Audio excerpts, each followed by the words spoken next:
स्वामी अभिनंदनानि पुत्रे पौत्रे वीरदां देव्यमायुः श्री महाभारती राजस्वामी नमः पार्वतीपदे हर हर महादेव शंभो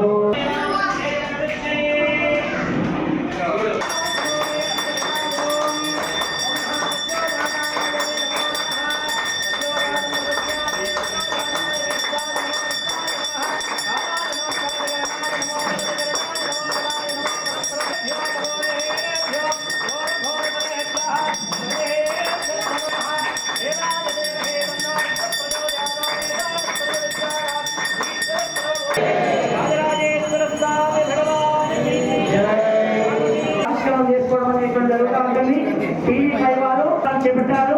ఈ సందర్భంలో ఆలయ ప్రాంగణంలో ఆ విశ్వాసనామ సంవత్సరానికి సంబంధించినటువంటి పంచాంగ ఆవిష్కరణ కార్యక్రమాన్ని ఇప్పుడు మన అందరూ ఆలయ కమిటీ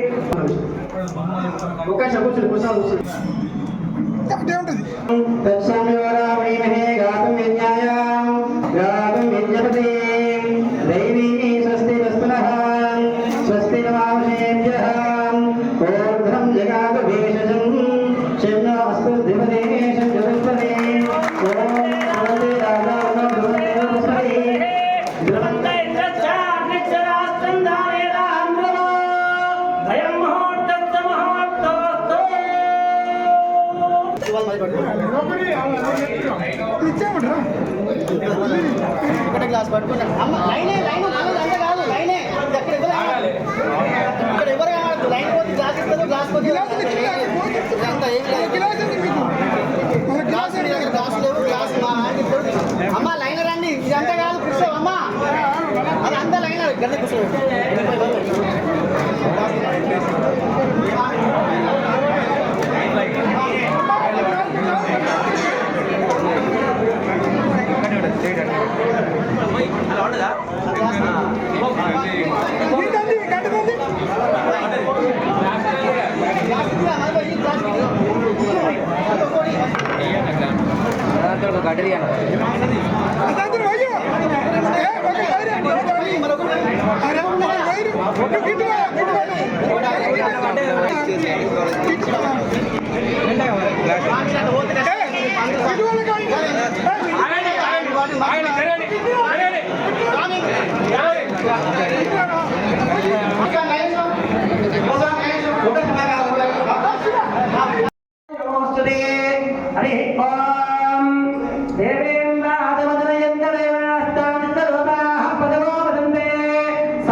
గంటలు దండలు పోతే చెప్పి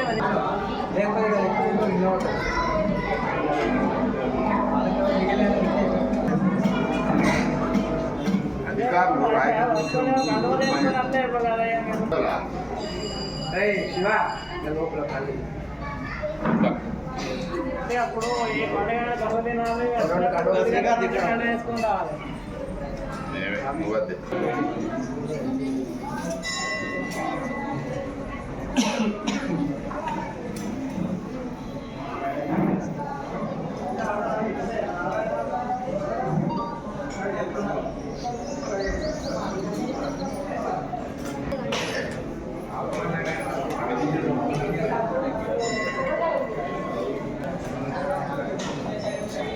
దేవాలయంలో ఉంటుంది. అందులో భాగంగానే ఇప్పుడు ఉదయకాలంలో స్వామివారి యొక్క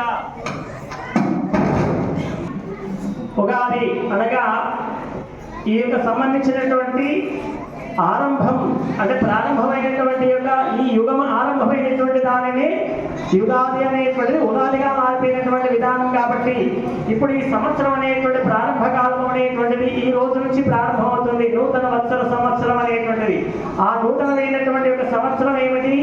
విశ్వావసునామ సంవత్సరము ఈ రోజు నుంచి ప్రారంభమైంది కదా. నిన్నటి వరకు ఉన్నటువంటి యొక్క నామం పేరేది ఆ సంవత్సరానికి అంటే క్రోధినామ సంవత్సరము అనేటువంటి ఉంది. అందుకని మనం ఇప్పుడందరం కూడా ఆ క్రోధినామ సంవత్సరానికి వేడుకోలు తెలుపుకొని ఈ యొక్క విశ్వావసునామ సంవత్సరాన్ని మనం ఆహ్వానం పలుకుతూ మీకు అందరికీ కూడా ఈ విశ్వమంతే ప్రపంచ ఆ విశ్వావసునామ సంవత్సరం యొక్క శుభాకాంక్షలందరికీ కూడా తెలియజేస్తున్నాను. ఈ యొక్క విశ్వాస సందర్భంగా మనకు అనేటువంటిది షడ్రుచులతో కూడుకున్నటువంటి యొక్క కార్యక్రమం అనేటువంటి పచ్చని కార్యక్రమం అనేటువంటి ఉంటుంది. అటువంటి షడ్రుచులైనటువంటి యొక్క కార్యక్రమం మనం ఈ యొక్క దేవాలయ ప్రాంగణంలో పార్వతీ రాజరాజేశ్వర స్వామి దేవాలయం అతి పురాతనమైనటువంటి ఆలయం అనేది ఈ యొక్క కార్యక్రమం అనేటువంటి స్వామివారి యొక్క సన్నిధిలో ఈ యొక్క స్వామివారి యొక్క సంబంధించినటువంటిదంటే అన్ని రకాలైనటువంటి యొక్క ఈ భూతాలన్నిటికీ ఈ ప్రపంచానికి అన్నిటికీ అధిపతైనటువంటి వాడు ఈశ్వరుడు కాబట్టి అటువంటి ఈశ్వరుని యొక్క అనుజ్ఞ మేరకు ఈశ్వరుని యొక్క దీక్ష మేరకు సంబంధించినటువంటి యొక్క ప్రమేయం కలిగినటువంటి యొక్క వస్తు సామాగ్రితో కూడుకున్నటువంటి యొక్క ఆ ప్రభావం కూడా మనం తయారు చేసుకున్నటువంటి యొక్క ఈ షడ్రుచులు అనేటువంటి యొక్క కార్యక్రమం అన్నమాట. ఆ షడ్రుచుల అధిపతి కూడా ఎవరు అంటే ఈశ్వరుడు అన్నమాట. అటువంటి ఈశ్వరతత్వం కలిగినటువంటి యొక్క పచ్చడి కార్యక్రమాన్ని ఈ రోజు ఈ యొక్క విశ్వావసునామ సంవత్సరం సందర్భంగా చేసుకోవడం అనేటువంటి జరుగుతుంది. అందులో సంబంధించినటువంటి ఏంటంటే ఈ షడ్రుచులు అంటే ఏమిటి? చేదు, పులుపు, కారము, తీపి, వగరు ఇవన్నీ కూడా సంబంధించినటువంటి యొక్క ఆ షడ్రుచుల యొక్క కార్యక్రమం అంటాడు అనమాట. ఈ తీపి అనేటువంటిది ఏమిటి? తీయదనమైనటువంటి యొక్క విధానంతో కూడుకున్నటువంటి దాన్ని మనం చక్కెర అనేటువంటిది కూడా తీయగానే ఉంటుంది. కానీ ఈ చక్కెర అనేటువంటి దానికి సంబంధించినటువంటిది మనం ఏ వస్తువులో కానీ ఏ యొక్క ఆయుర్వేద తత్వంలో కానీ మనం వాడినట్లయితే అది విషతుల్యంతో సమానం అంటాడు అనమాట చక్కెర. కానీ మనం అందరికీ ఈ తెల్లనైనటువంటి వస్తువులు ఏదైతే మనం ఆహారంగా తీసుకుంటున్నామో అది మన శరీరానికి చాలా వరకు దోషాన్ని చెడును ప్రసాదించేటువంటి విధానం. అది అన్నంతో సైతంగా కూడా అంటే తెలుపైనటువంటి వస్తువులు మనకు అనేటువంటి శరీరానికి ఇబ్బందిని కలిగించేటువంటి విధానమైనటువంటి అనమాట. కానీ ఆ తీపి వస్తువు అని ఏంటిది అంటే బెల్లము. ఈ బెల్లం అనేది అనుభవం చాలా శ్రేష్టమైనటువంటి అనమాట. బెల్లాన్ని ఎవరు వాడినా వారికి ఆరోగ్యాన్ని సంపూర్ణాన్ని అందించేటువంటి విధానమైనటువంటి గుణం కలిగినటువంటిది బెల్లం. అటువంటి బెల్లము కలపడం అనేటువంటి జరుగుతుంది. దానికి తోడు సహజ సిద్ధమైనటువంటి ప్రకృతి పరమైనటువంటి ఒక చింతపండు ఉంటుందన్నమాట. ఈ చింతపండు అనేటువంటి చింత చెట్టు అనేది అందరికి అవగాహనే కదా.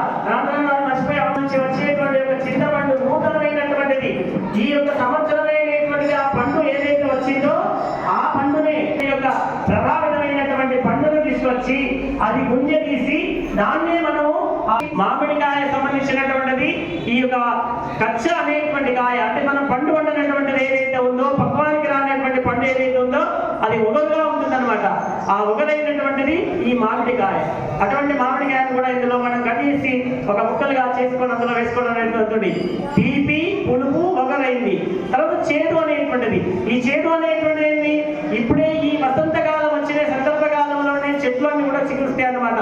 ఇప్పుడు ఈ విశ్వావసునామ సంవత్సరంలో ఉన్నటువంటి యొక్క కాల ప్రమాణం ఎప్పుడు ప్రారంభమైందన్నమాట? వసంత ఋతువుతోటి ప్రారంభమైందన్నమాట. ఈ సంవత్సరం వసంత ఋతువు అనేది ఈ 2 మాసాలు అనేటువంటి ఋతువులు ఉంటాయి అన్నమాట, చైత్ర వైశాఖ మాసాలలో. అటువంటి యొక్క మాసంలో చెట్లన్నీ కూడా చిగురిస్తాయన్నమాట. ఆకులు వస్తాయి. అన్ని రాలిపోయినటువంటి చెట్లు ఏవైతే ఉన్నాయో అవన్నీ కూడా ఎగురెక్కి ఆ తర్వాత పూతతో కూడుకొని ఆ యొక్క పిండలతో కూడుకున్నటువంటి కాత కాసేటువంటి యొక్క కాలం. అందుకని ఈ యొక్క సమయకాలంలో ఆ యొక్క పూత అనేటువంటి వేప చెట్టు అంతా ఆకునాలి పూత వస్తుందన్నమాట, కొత్తనైనటువంటి పూత. అటువంటి యొక్క పూత అనేటువంటి చేతితో కూడుకున్నటువంటిది. వేప చెట్టు యొక్క సంబంధించినటువంటి గుణం అందరికీ తెలిసినటువంటి విషయమే కదా. అటువంటి వేపతత్వానికి సంబంధించినటువంటి యొక్క చేతును కూడా మనం ఇందులో కలపడం అనేటువంటి 3 ఏడు జరుగుతుంది. అయితే మనం అందరం కూడా ఈ ఆరోగ్య సూత్రం